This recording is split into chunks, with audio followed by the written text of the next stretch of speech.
Even as he continued to race and dominate in both the sprint car and midget divisions of USAC, Gordon and his parents discussed his future. IndyCar racing, because of the influence of the nearby Indianapolis Motor Speedway side of the Indy 500, was attractive to him. Midget cars resembled scaled-down Indy cars, and in interviews following midget wins, Gordon often spoke of his desire to someday race an Indy car.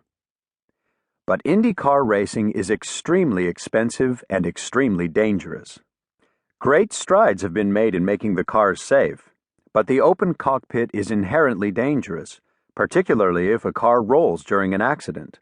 Although a roll bar, which during an accident allows the car to roll over the cockpit, and other safety devices provide the driver with some protection, severe injuries and occasional deaths are not unknown in Indy racing. Gordon's parents had faith in their son's skills, but they still worried about his safety. In addition, there was some resistance in Indy racing to drivers as young as Gordon. He would need a sponsor, but no one was willing to risk the great expense to maintain an Indy car on a driver so young.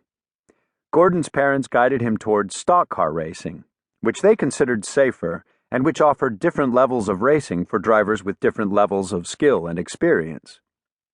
Sponsorship was also easier to come by, as companies paid drivers to put stickers advertising their products on the sides of their cars.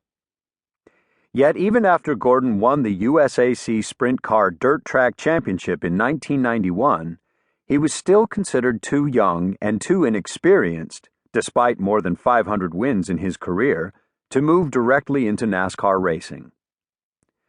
But there was a place he could learn. In North Carolina, NASCAR Hall of Fame driver Buck Baker operated a school where he taught young drivers the ins and outs of NASCAR racing. At his parents' urging, Gordon agreed to attend Baker's school. Gordon's mother traveled with him to North Carolina. The television network ESPN was intrigued by Gordon's story and decided to cover his experience at the school. Baker allowed him to attend for free in exchange for the publicity he brought. When Gordon first climbed into one of Baker's stock cars, it was an alien experience. The stock car weighed 3 times more than either a sprint car or a midget car and was much, much larger. Then Gordon flipped the switch that electronically starts the car and began to drive. He loved the surge of power he felt behind the wheel of the car. Within moments, he knew that he was meant to drive stock cars. As he later told a reporter, "I said to myself, this is it. This is what I want to do." The car, felt big and heavy, but very fast. I knew right away that stock car racing was the way I wanted to go. Gordon's driving talent was obvious as he adapted quickly to the larger, more powerful car. The nuances of stock car racing, such as drafting or racing close to the car ahead to cut down wind resistance and save fuel, then passing by swinging down below the car and slingshotting past, came as second nature to Gordon. He was even able to convince his mother to ride along with him. Before they started, she cautioned her son not to drive too fast.